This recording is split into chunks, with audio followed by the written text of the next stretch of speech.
Olá, tudo bem com vocês? Então, vamos conversar um pouquinho sobre a relação da música com a pintura, artes integradas, né? Vamos começar a falar um pouquinho sobre música.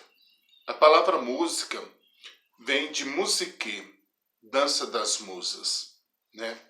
E o que acontece? Roland Candet, um antropólogo musical, ele disse que a reprodução do som já acontecia desde a pré-história, quando o homem, naquela época, ele parava, ouvia os sons da natureza e tentava reproduzi-lo até como uma forma de garantir a sua sobrevivência, para se proteger de animais, né, de outros membros, né, da própria comunidade, ou seja, o homem reproduzia os sons naquela época da seguinte maneira. Às vezes ele pegava um osso perfurado, ele soprava nesse osso, ele pegava um pedaço de pau, ele batia no tronco de uma árvore, né? Ele gritava, ele se agitava, ele usava o próprio corpo, né, para produzir som. Então a reprodução do som, por Roland Candet, ela já acontecia desde a pré-história, né? O homem ele tem a necessidade de reproduzir o som para sua defesa lá naquela época.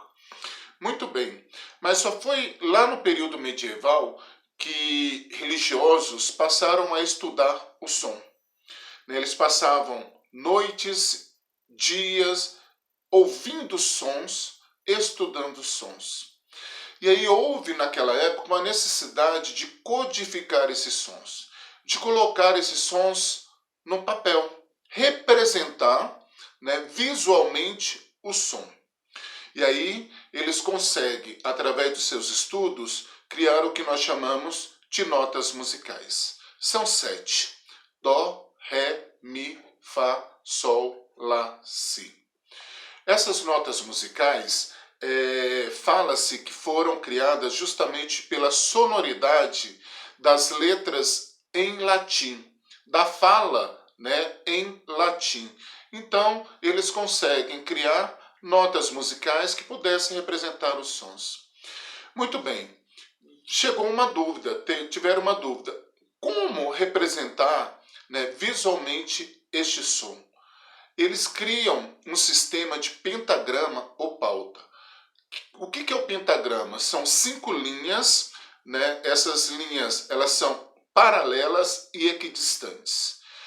E as notas musicais representadas por pequenos símbolos, elas podem ser colocadas tanto nas linhas quanto nesses espaços. Mas aí eles criaram também uma ferramenta para dizer qual a primeira nota, como começar a tocar ou emitir aquele som. São as claves, a clave de Sol, a clave de Fá e a clave de Dó. Muito bem, a partir desses estudos, né, criaram-se convenções, criaram-se regras para a reprodução do som, né?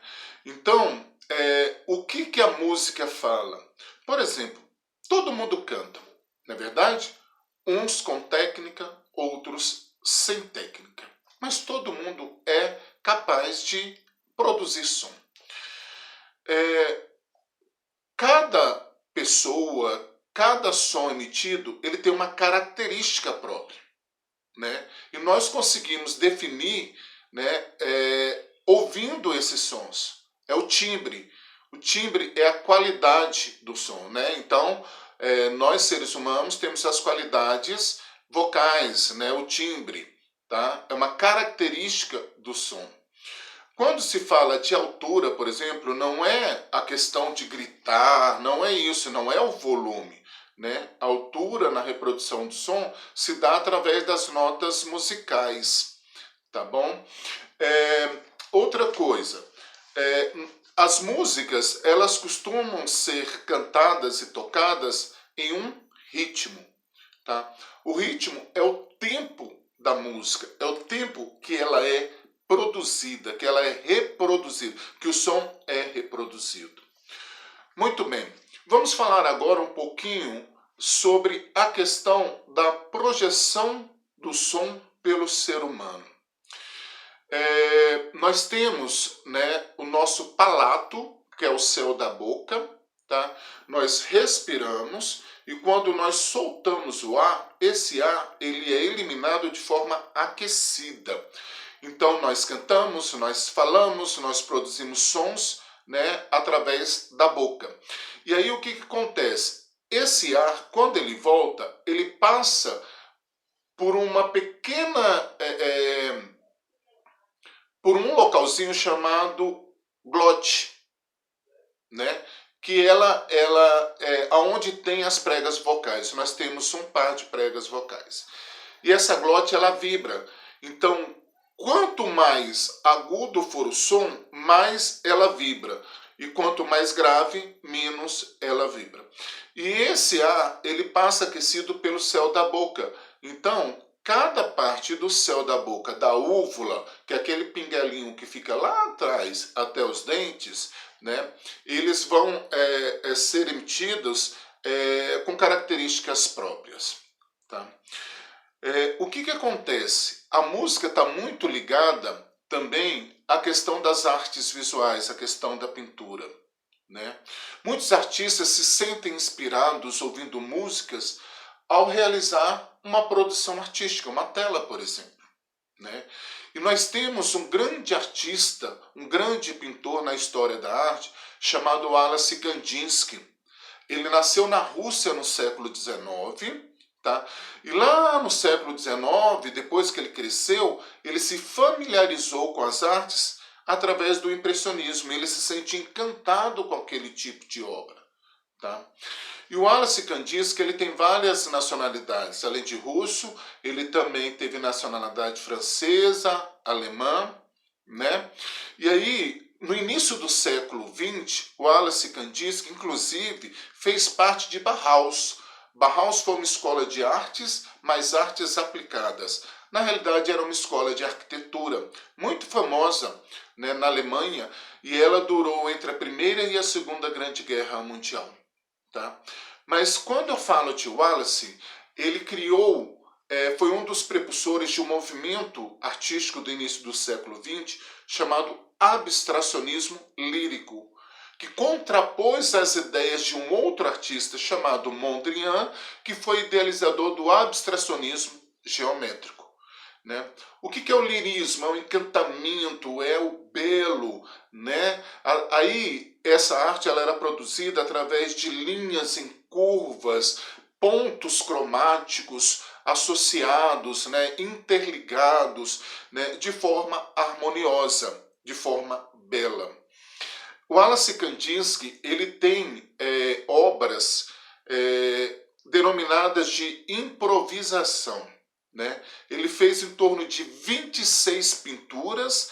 Cada pintura que ele fez, ele colocou o nome de improvisação e deu um número. Então ele tem improvisação 1, improvisação 2, improvisação 15, improvisação 20, improvisação 23, né?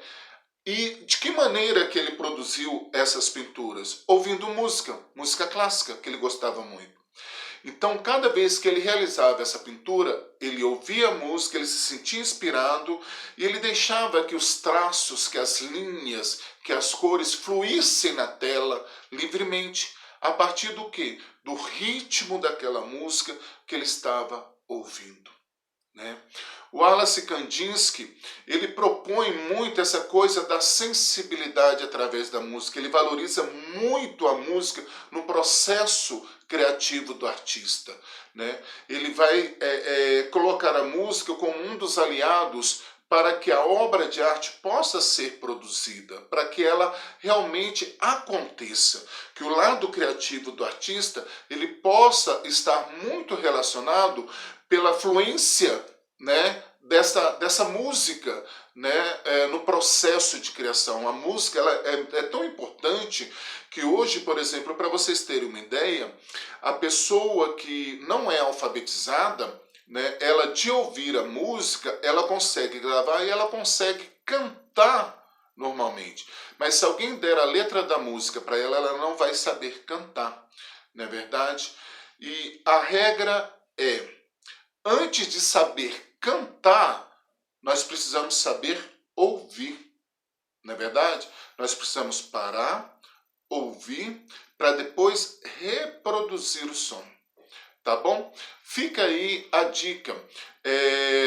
Existem vários sites, vários tutoriais, né, que vão te auxiliar nesse processo de criação, associando pintura, desenho à música, né? A partir de um estilo musical, de uma música que você goste, deixe ela participar desse processo criativo na hora que você for pintar, na hora que você for desenhar.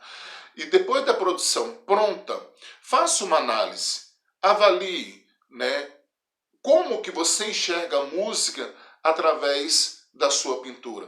Como é que você faz a leitura dessa música através do seu desenho, da sua pintura, né?